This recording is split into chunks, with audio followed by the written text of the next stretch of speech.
Alright, so I'm gonna try to take a video of doing this brake line here. It's kind of in a bad spot. And it's gonna be kind of hard to do because it's gonna be dripping and it's gonna be a mess. And as you can see, when I took this fitting out, it just destroyed the fitting and I had to have another brake line made for it. Now this particular vehicle it has a lift on it, okay?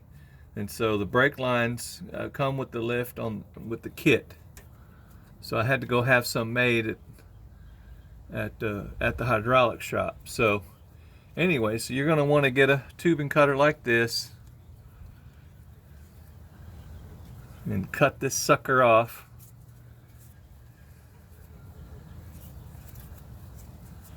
And basically what I did is I just filled the reservoir up, and hopefully it won't run out. If it does, I got a vacuum pump. I can vacuum it out and it'll be fine. But there's no rubber lines anywhere on this for me to pinch off and keep it from dripping. So alright, so there's that. There's the fitting. It's totally toasted, man.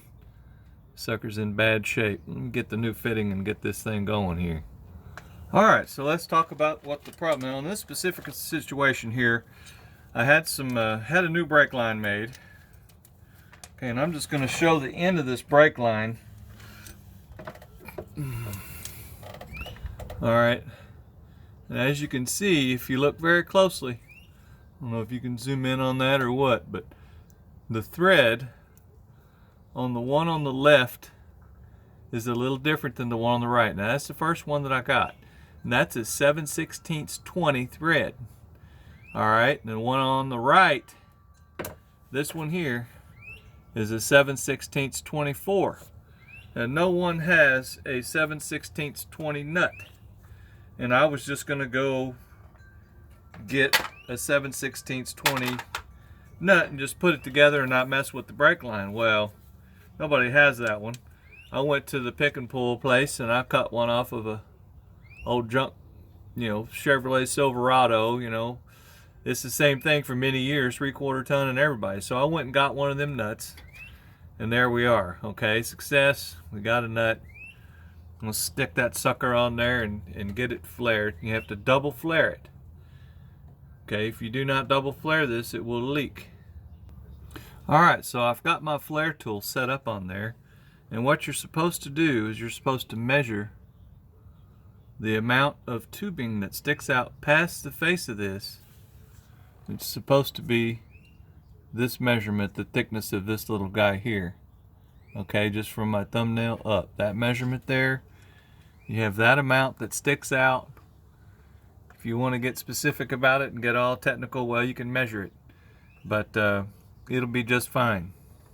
Just eyeball that sucker. Alright, so you tighten these two little guys up. They have notches in them and they're designed to be tightened up with this little guy here, okay? And I've already tightened them up.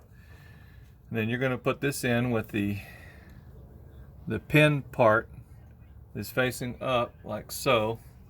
And I have no idea if anybody can see it, so just have to hope it works. But I'm going to stick this little fella on there and you'll have to unscrew it a bit. Alright. There you are.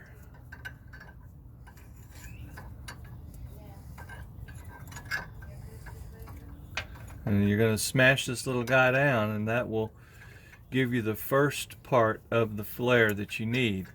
The inside of that little attachment here has a cup in there that shapes the brake line in like a cone. Okay, and you'll just smash it down till the face of that gets to the face of the flaring tool. So I'm not going to show the whole business of doing that because it takes a bit. This is a kind of a tight area. I don't have a good grasp on everything, so you'll probably get seasick trying to watch me tighten this thing. So just hold on a second and I'll get it to the next spot. Okay, so I've got it done. Okay, now what you don't want to do is overdo it. if you overdo it and you smash it too hard, you overstress the metal. Okay, and on these type of brake lines, these steel brake lines, the hardness of them is a little bit higher. They're not as malleable.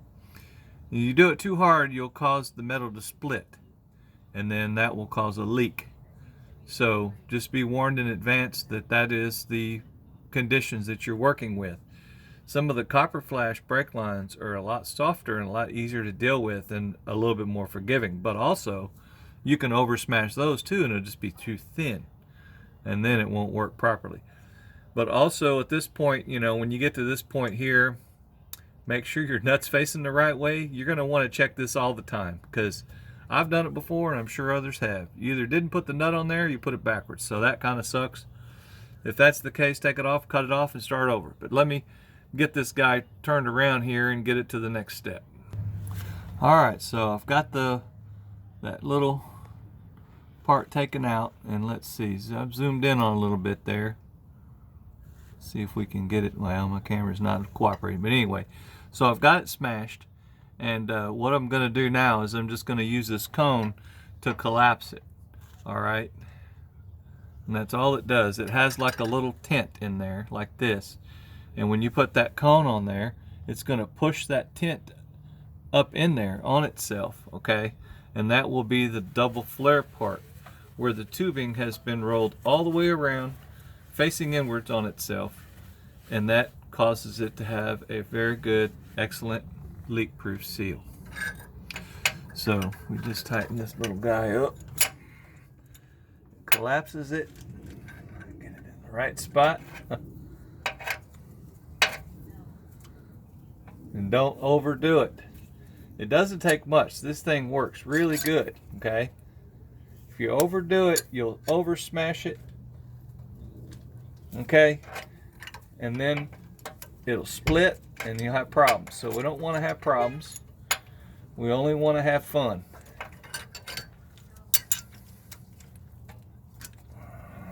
I hope y'all don't mind me leaving this on, but really not much else to see. It's done.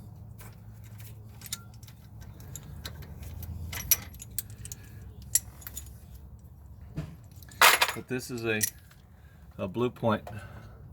I've had this Blue Point double flare tool. I know I've had it for more than 40 years. But anyway, so that's it. It's all stuck on there. It's all flared. I'm gonna put my hose all together on there and call it good. Y'all have a good day.